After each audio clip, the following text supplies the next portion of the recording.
Welcome to WhiskyCast, cask strength conversation featuring news and interviews from the world of whiskey. I'm Mark Gillespie, and this is episode number 1073 for September 8th, 2024, coming to you from the Whiskey Show in London this weekend. Coming up in a few minutes... I thought I'd finished South America. I thought I'd finished that section. And then I opened up Instagram one morning and it went, new distillery in Uruguay. I didn't know. Quick, change the map. There's just distilleries popping up all over the shop. Dave Broom is one of the most prolific whiskey writers around, and his newest book is the third edition of the World Atlas of Whisky. I'll talk with Dave later on WhiskyCast in depth. I'll also have the What I'm Tasting This Week department with some of the whiskeys I tasted this weekend, and a whole lot more. The news is next on this week's WhiskyCast. And now, a message from Robin Redbreast. Robin Redbreast? You may have seen me around. Face label, label face. Yeah, that's the one. I'm now contractually obligated to be their spokesbird. Yeah, my agent didn't read the small print. Proud sponsor of WhiskyCast. Redbreast. Pass it on. Gabriel Cardarella from Jewers here. The 2024 U.S. Open Championship may have ended, but you can still get your hands on the whiskey created to honor it. The new Jewers 19-Year-Old Champions Edition. Trust me, a whiskey you don't want to miss. More details coming up. Let's get started with the week's news. It's brought to you by the Dalmore. The Scotch Whisky Association has won a legal battle against one of its longtime foes. RK has been selling an alcohol-free so-called Scotch whisky since 2018, and the SWA has met up in court before with RK founder Reynold Gratigliano. But after RK changed its labeling to highlight, quote, Scottish whiskey even more prominently, the SWA said enough was enough and filed another lawsuit against RK in U.S. federal court. According to the Scotsman, that lawsuit has been settled, with Gratigliano agreeing not to make or sell anything labeled as Scotch whiskey in the U.S. unless it's actually Scotch whiskey. RK also has to recall and destroy all unsold bottles of its Mexican-made spirit. Hunter Lang's Ardnahoe Distillery has launched its first core range Islay single malt. Infinite Lock made its debut this weekend at the Whiskey Show. It's a 5-year-old single malt, and Hunter Lang's Andrew Lang is over the moon. So Infinite Lock is, as I say, it's our first core release, which means we'll be bottling it in ongoing batches. It's bottled also at 50% alcohol, as with the inaugural. And like the inaugural, again, it's a combination of first fill sherry casks and a lot of first fill bourbon casks in there. In the ratio is about 15% sherry casks, Oloroso sherry, and the remainder first fill bourbon casks. How old is it? It's 5 years old. There's no age statement on the label, but every drop in there is 5 years old. It's got a beautiful, zesty, fruity characteristic to it. And of course, that Islay peat smoke is coming through strongly. It's really a lovely dram. What does it mean to you to finally have a core range out? It's very exciting. We've really had a baptism of fire with the inaugural release. The demand was even stronger than we hoped it would be. So we had a few delays getting it out into all the markets. And in fact, it's still yet to appear in the United States market. But it will be on the shelves in the United States early next year. And with the core release shortly following, that really gets us something that we can get behind, really grow, and try and allow more and more people to experience the first taste of the Ardnahoe Islay single malt. I'll have my tasting notes for the Ardnahoe Infinite Lock later on.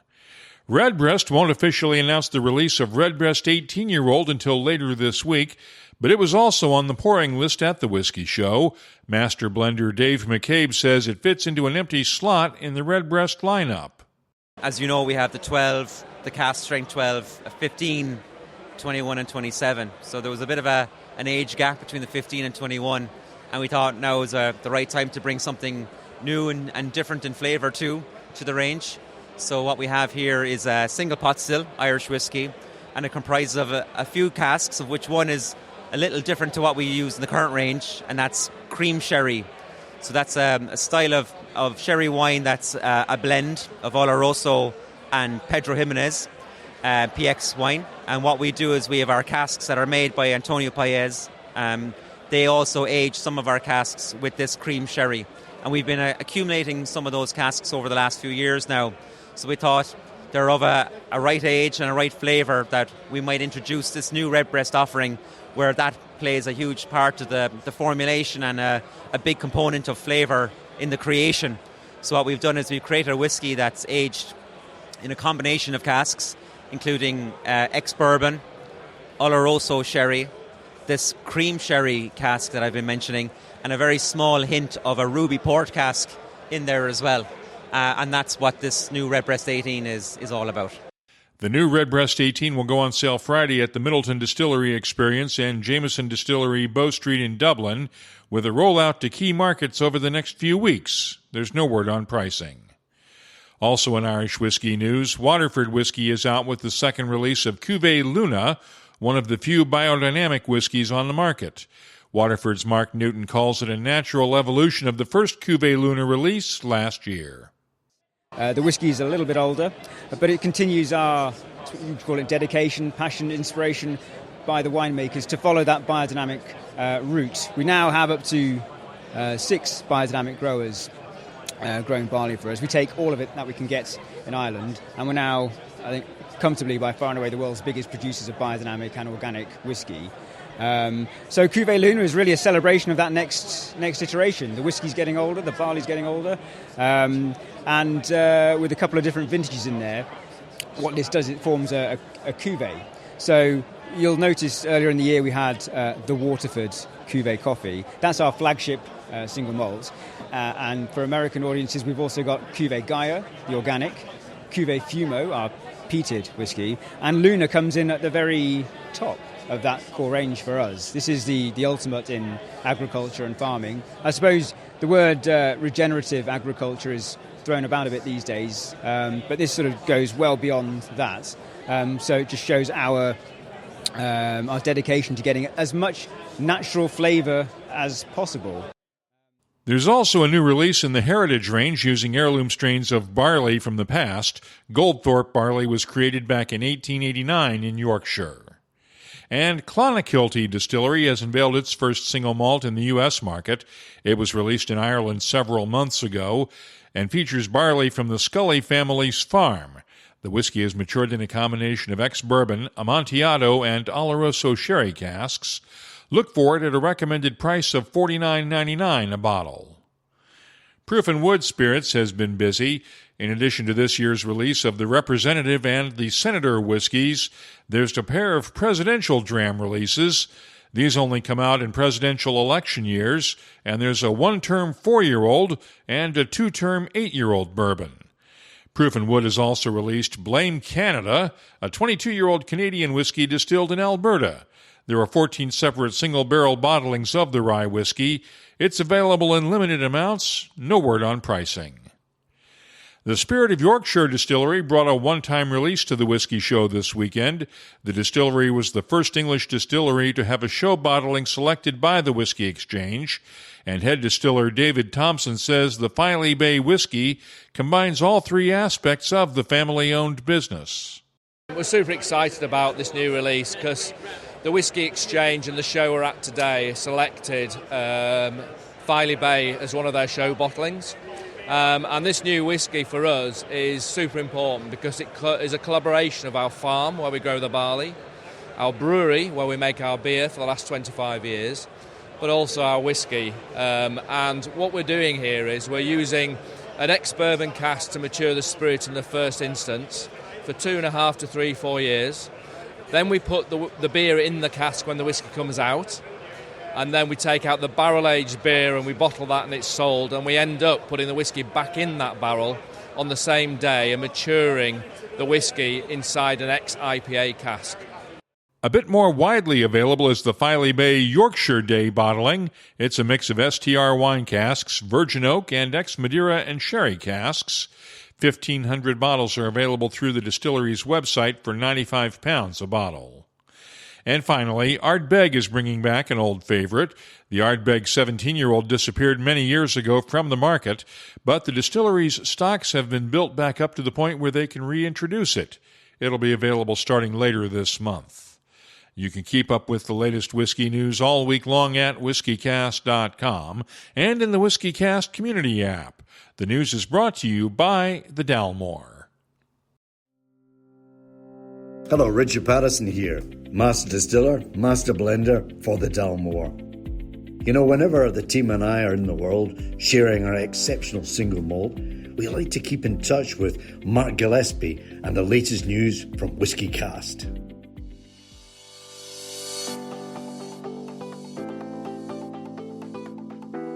Let's open up the calendar and see what's happening around the world of whiskey.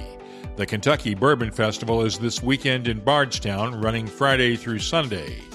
Bourbon's Bistro in Louisville has a Horse Soldier Bourbon Dinner on the 18th, and the Whiskey Exchange has a Nicknean Whiskey Master Class with Annabelle Thomas at its Covent Garden store in London that same night.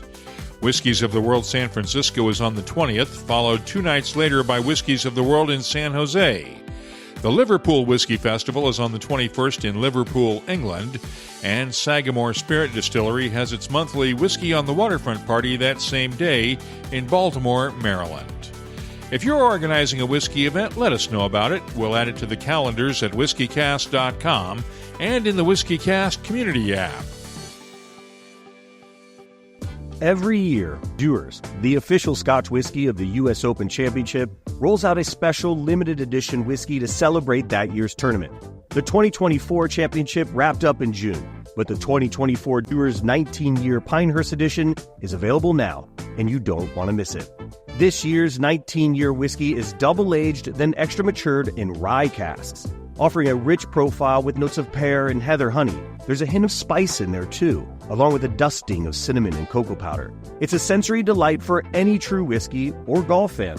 So trust me, my fellow aficionados, grab a bottle and enjoy a whiskey crafted with the same skill and precision that makes the U.S. Open legendary.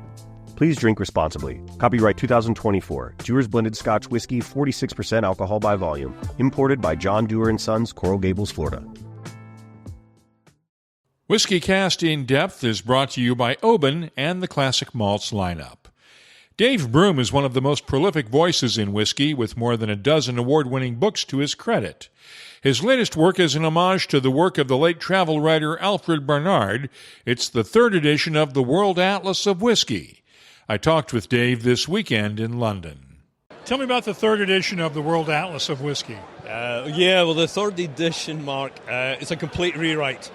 The last one came out 10 years ago, and as you know, and as all your listeners know, a lot has happened in whiskey in that decade. So, I think my publishers wanted an update, and I realised very, very early on that was impossible. So, yeah, it's essentially a completely new book. And that was exciting in itself. Because you got something like 500 distilleries in there, right? Yeah. It just about killed me. But it's amazing. It's incredible to see the way in which whiskey has just exploded around the world in the past decade, but actually, to be perfectly honest, probably in the last 5 to 7 years. The way in which, Japan has gone from, a dozen distilleries up to over 100. There's, 250 in Australia, there's over 100 in France, there's I don't know how many thousand there is in the States now. It's quite incredible to see how whiskey has essentially just taken over the world. What's new in this book that people are going to find unusual? I think there's new countries. That hopefully is going to be exciting. And actually, the way that I approached it was thinking about a map of mindsets. So asking distillers what they're making and why they're making it. And as I was speaking to distillers around the world, whether they're in France or the Nordics or New Zealand or wherever, there was a lot of kind of similarities began to come out, that these people who had never really spoken to each other were actually thinking about whiskey in their own terms, but actually it was chiming very much with what other distillers around the world are also thinking. So it's a kind of map of a movement, it's a map of mindsets of distillers. Obviously still the main focus is flavour. flavour is the most important thing. What makes these whiskies different? It was impossible to put every single distillery in, so I had to make some pretty hard decisions in picking the distilleries that I felt were either well established and important, or of the new wave, the distillers which were coming through and really moving whiskey forward in an exciting way. What's exciting you about whiskey these days? I think the idea of place. I think the idea of place linked to sustainability. Distillers around the world looking at where they are, what grows around them, how to differentiate themselves from all the other whiskies which are appearing. And I think all of that kind of feeds into new ways of thinking about flavour, which I would say in Scottish terms, to kind of go back to Scotland, means actually essentially looking at distillation practices from the 1920s rather than modern distillation practices. So a real examination of barley and other grains, heritage grains, yeast, etc. It's just so many different strands that are happening. And this is happening all the way around the world. But I think it all comes down to identity and place and what grows here and how can we make our whiskey speak of this place and this community. Give me some examples. I would say in New Zealand, fascinating ones, say Waiheke, which is a small island just off the coast of, very close to Auckland, and also within Auckland, Thompson, and also down south Cardrona. And all of them are looking at using local barley, using smokes in the case of Thompson with Manuka smoke, and with Waiheke using New Zealand peat. So, there's a classic example within a new whiskey country of people kind of doing that deep dive into it. And the other thing that actually really intrigues me is the number of brewers who've come into whiskey. I think this is particularly the case in the US, coming out of the craft brewing scene and applying brewing thinking into whiskey making. So that's looking at barley, it's looking at roast of barley, it's looking at yeast, it's looking at making the beer, and then distillation off the back of it.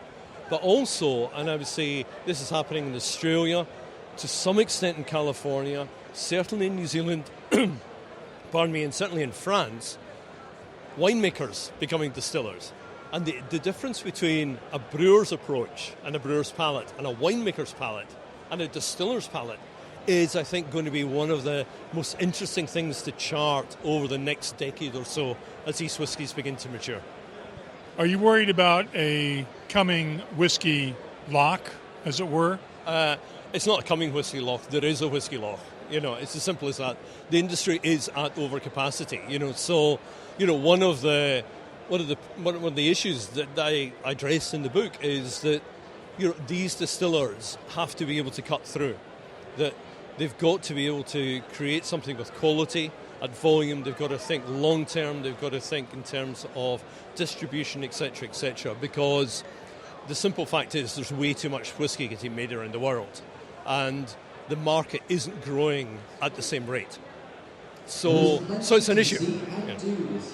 Does the McMurra bankruptcy bother you at all? Is that a sign that we've reached peak whiskey? It's a sign that even a company that you think was well set up can fall victim.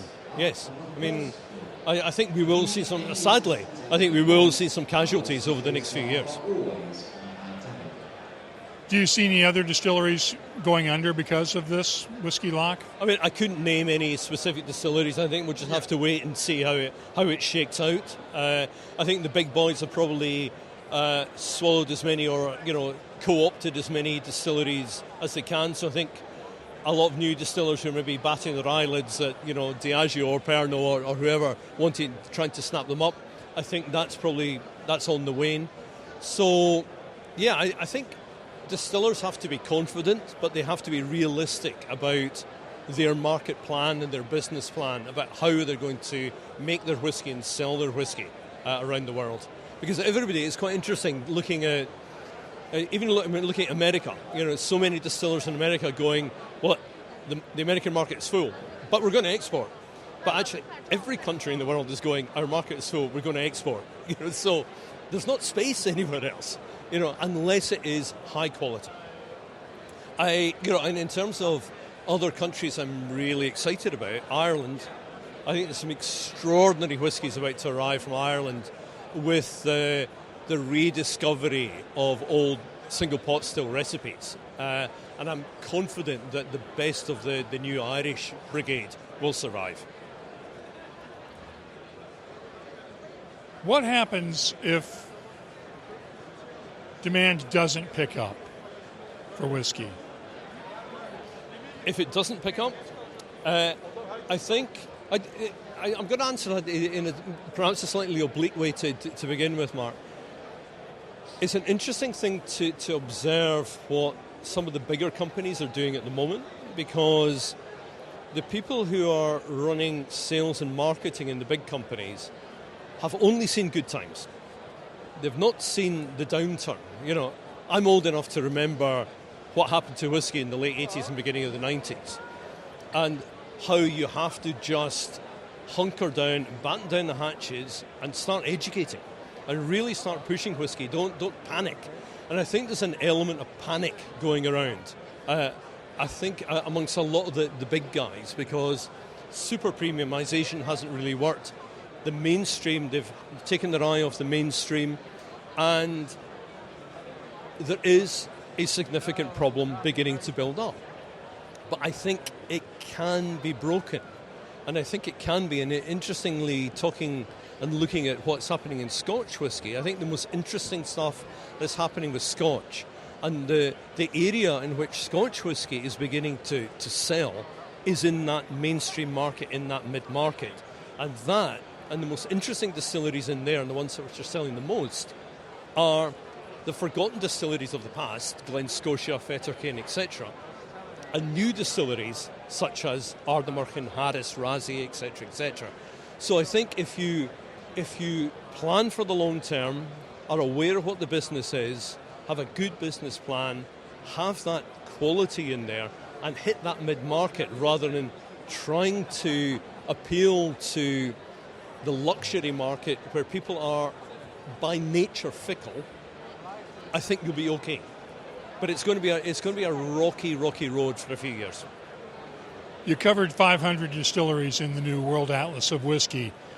That's 3 times more than Barnard covered in his legendary book. Well, Barnard didn't. There weren't so many whiskies around, in Barnard's time. I'm sure Alfred would have quite happily gotten a steamer and sailed across to the United States and sailed around the world, doing what Barnard did so brilliantly. The market is insane. A good example of what was happening when I was writing the book was I thought I'd finished South America. I thought I'd finished that section. And then I opened up Instagram one morning and it went, new distillery in Uruguay. I said, no. Quick, change the map. There's just distilleries popping up all over the shop. I think maybe even Alfred couldn't have coped with that. My hair is a lot grayer at the end of writing this book, man.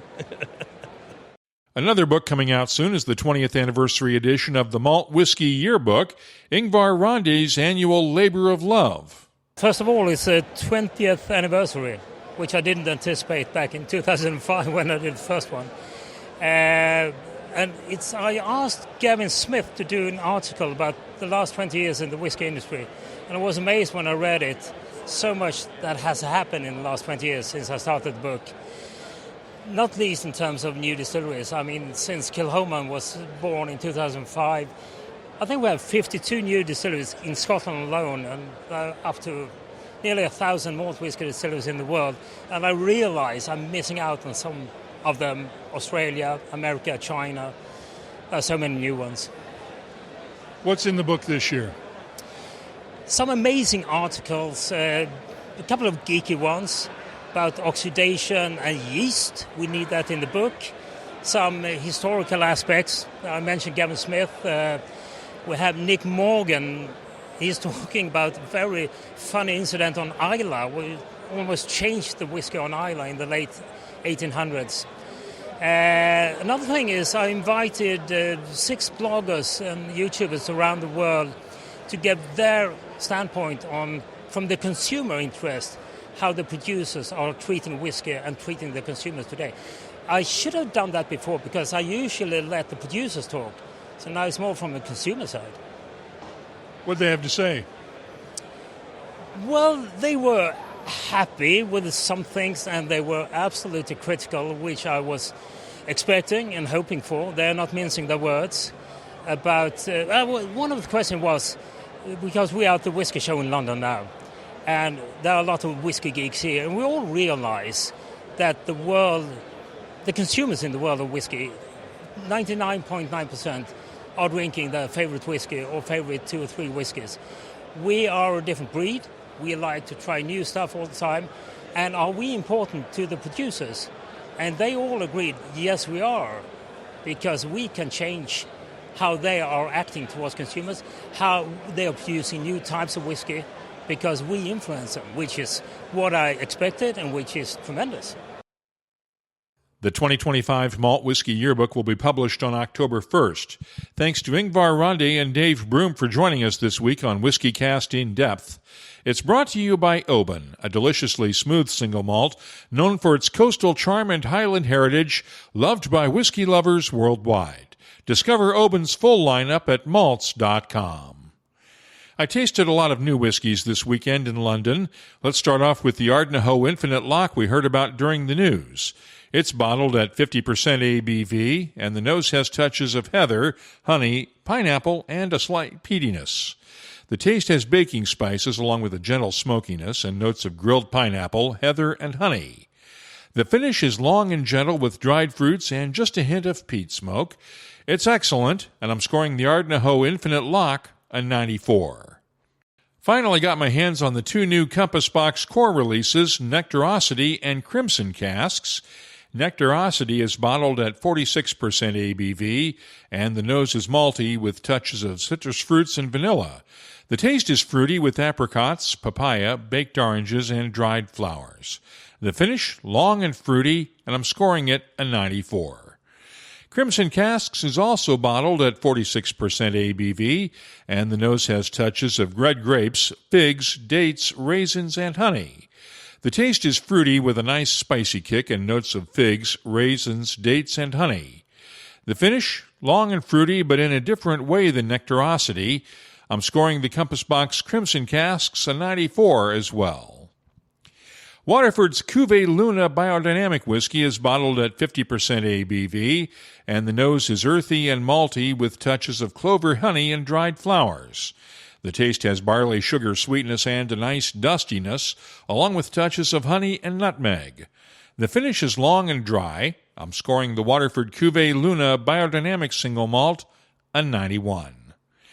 We heard about Redbreast's new 18-year-old single pot still whiskey during the news, and I got a first taste of it Saturday at the whiskey show.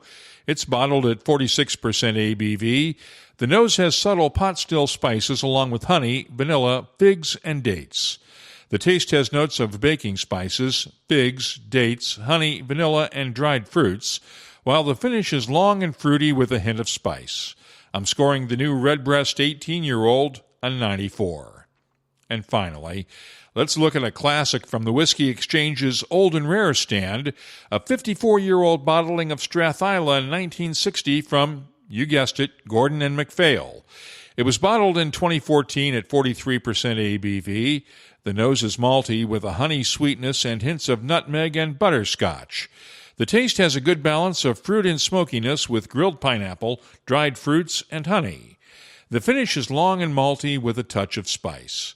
I'm scoring the Gordon and MacPhail 1960 Strathisla a 95. I'll be adding a bunch of tasting notes to our list of nearly 3,800 different whiskeys at the WhiskyCast website.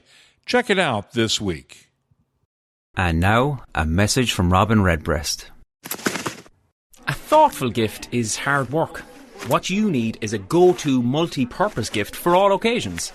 A bottle of Redbreast can say, "Enjoy every minute, they grow up so fast." Oh. And equally nails, "Apologies for the back pain, I should have just hired a moving company." proud sponsor of WhiskyCast. Redbreast. Pass it on. Let's open up the inbox now and see what people are talking about this week. Our community segment is brought to you by Waterford Whiskey. Had a lot of comments on last week's interview with Margie Lehrman of the American Craft Spirits Association on the problems small-scale distillers are facing. Herman Mihalich of Pennsylvania's Dad's Hat Whiskey sent this email along. I got a chance to listen to your last podcast. Obviously, the segment about the difficulties that we craft guys are facing was of particular interest. Margie did a nice job of explaining the predicament we are facing with distribution. We have lost distribution in a couple of states after our small distributor was purchased, and we either fell off the priority list or were just asked to leave. So the consolidation at the distributor level is definitely a huge factor. Blair Woodall added this comment on LinkedIn. Great episode and updates as always. 1. The DTC battle is dragged on because a segment of our industry does not want to evolve, and that heel dragging is damaging our industry's creators, innovators, investors, and consumers. 2. Distillers are not alone in facing headwinds right now, but the industry is young enough that there's a fairly shallow bench of those who have weathered major economic adversity, when the expectation has always been a rah-rah annual growth rate. I'll be the first to say there are fabulous opportunities to build in this market, and the first to say few are prepared to shift perspective and strategy. And 3, hell yeah, legislation needs to change in many states. It takes more folks on the ground to make it easy for lawmakers, and fewer who complain that someone else should do the job. And Dan Gardner of Four Roses chimed in with this comment. Underfunded craft distilleries selling 2-year-old whiskey at an $80 retail was never a great business model. Whiskey, bourbon, whatever you are distilling is never going to find a market without marketing dollars and a lot of luck. And let's not forget timing. If Jim Beam came out with Jacob's Well 5 years ago instead of 30 years ago, it would have been a huge success. Double-barreled bourbon was a concept that people had no idea of. I wonder how many people even remember that label. I've used the phrase with friends, just because it is a bad idea doesn't mean it won't be a lot of fun. The opposite can be true. Just because it is a good idea doesn't mean it will be a success. Thanks to everyone who commented on last week's episode. If you have an opinion, share it with us in the WhiskyCast community app. Download it today from your app store. You can also find us on X, Threads, Instagram, and Facebook at WhiskyCast. And the email address is comments@whiskycast.com. Our community segment is presented by Waterford Whiskey on the web at waterfordwhiskey.com. That's the sound of our whiskey growing on Dunbell Farm, County Kilkenny. We know where every grain comes from. Only Irish barley, one farm, one terroir at a time. Waterford Whiskey, the most naturally flavoursome single malt. Let's close out the show now with Behind the Label, our look at the history, science, and people who make whiskey unique. What did Scotch whiskey taste like 100 years ago? Well, unless you're prepared to spend a lot of money at auctions, you'll probably never get to taste whiskeys as they were made back then. Almost. Several months ago, we reported on the latest book from James Eady Limited using historical articles from that period. The Distillation of Whiskey, 1927 to 1931, goes into extensive detail on how distilleries were operating during that period, and now 6 Scottish distillers have teamed up to distill spirit using those old-day techniques. Royal Mile Whiskies has bottled spirit from Ardnamurchan, Dornoch, Holyrood, Inchdarney, Lochley, and one unnamed Fife distillery. The whiskies are not exact replicas, of course, but they do combine those vintage production methods with today's technology. If you have something you'd like us to look at on an upcoming episode, just get in touch with us.